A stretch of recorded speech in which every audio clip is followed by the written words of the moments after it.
اگر میاں بیوی کے درمیان نفرت ہے، شوہر بیوی سے نفرت کرتا ہے، بیوی خدا نخواستہ شوہر سے نفرت کرتی ہے، تو ایک آیات ہے میرے بھائیو، مختصر آیات، اس کو 313 دفعہ پڑھ لے، شوہر بیوی کے غلام ہو جائیں گے۔ اور اگر خدا نخواستہ بیوی کی نفرت ہے تو شوہر اس آیات کو پڑھ لے، بیوی اس کے تابع ہو جائے گی۔ دیکھو، میاں اور بیوی کے درمیان محبت ضروری ہے۔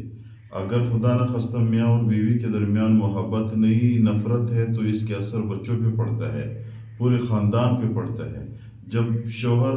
والد ہر وقت والدہ کو گالی گلوچ دیتا ہے، اس سے نفرت کرتا ہے، بچے بھی اس کے گالی والے عادت لے لیتے ہیں، بچے بھی ضدی بن جاتے ہیں۔ جب میاں بیوی دونوں اتفاق میں ہو، اتفاق کے ساتھ بچوں کی تربیت کرتے ہیں، تو بچے تربیت یافتہ بن جاتے ہیں۔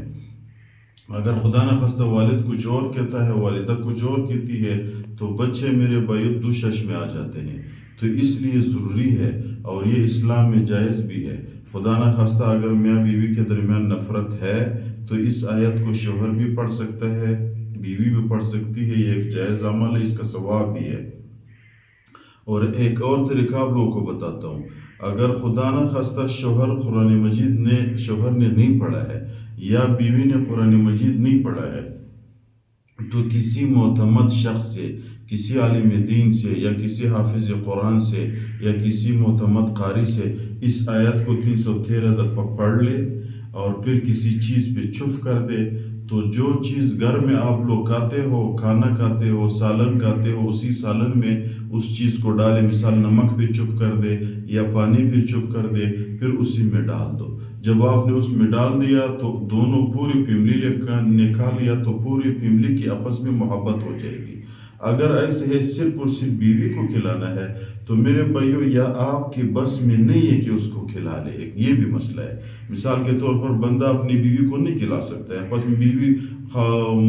والد کے گھر گئی ہوئی ہے، گھر ویجاڑ پڑا ہے، یا خدا نخواستہ خاوند بیوی کے پاس آتا ہی نہیں ہے، بیوی اس کو نہیں کھلا سکتی، تو پھر کیا کرے؟ تو اس کے لیے میرے بھائیو، علماء نے لکھا ہوا ہے، بزرگوں کے ایک عمل ہے کہ کسی بزرگ شخص پہ یا کسی خود پڑے، پھر کسی داغے پہ چپ کر دے۔ جب داغا اپنے چپ کر دے تو جس گھر میں وہ بیوی رہتی ہے، جس کمرے میں رہتی ہے، اسی کمرے میں پھینک دے داغا، بس کسی کونے میں رکھ دے، یا جہاں شوہر رہتا ہے ادھر اس کونے میں رکھ دے۔ یا اگر وہ بھی نہیں کر سکتا ہے تو ایسے کرے جہاں آپ کی گھر کے راستہ گیا ہوا ہے، میاں بیوی کے گھر کے جو راستہ ہے، اگر بیوی میں کے گئی والدہ کے گھر گئی، تو والد کے گھر کے راستہ جو ہے، اس کے راستے میں اس کو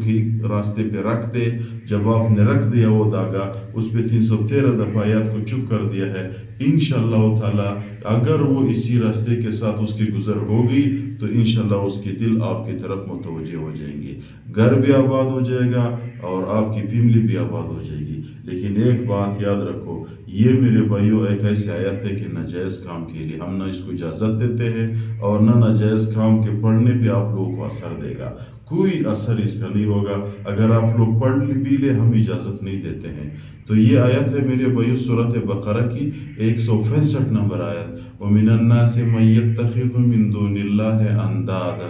طریقہ کار میں بتاتا ہوں، وَالَّذِينَ آمَنُوا أَشَدُّ حُبًّا لِلَّهِ، یہ ٹکڑا وَالَّذِينَ آمَنُوا أَشَدُّ حُبًّا لِلَّهِ، اس ٹکڑے کو 313 دفعہ پڑھ لے، داغے پہ پہلے اور آخر میں اس کی صورت درست شریف پڑھ لے، داغے پہ چپ کر دے، نمک پہ چپ کر دے، چائے والے چینی پہ چپ کر دے، پانی پہ چپ کر دے،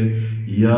ایسی چیز پہ چپ کر دے جہاں سب کی اکٹھا کھانا ہو، یا اسی راستے پہ گزر ہو، یا اسی کمرے میں اس کا رہنا سینا ہو، ادھر رکھ لے۔ انشاءاللہ اللہ تعالیٰ اللہ کی طاقت پہ، اس آیت کی طاقت پہ، میاں بیوی کے درمیان نفرت ختم، والد اور والدہ کے درمیان نفرت ختم۔ اور یہ بھی یاد رکھو میرے بھائیو، بچے بھی یہ عمل کر سکتے ہیں۔ اگر والدین کے درمیان نفرت ہے تو کوئی بچہ یا بچی اٹھے، اس عمل کو کر لے، انشاءاللہ تعالیٰ اس کے عمل کی وجہ سے اس کی والدین کے درمیان محبت بھی آ جائے گی، نفرت بھی ختم ہو جائے گی۔ آیت کا ترجمہ کیا ہے؟ وَالَّذِينَ آمَنُوا، وہ لوگ جس نے ایمان لائے، اشد حب للہ، وہ سخت محبت کرتا ہے، وہ اشد یعنی سخت ہے محبت اللہ تعالیٰ کے لیے۔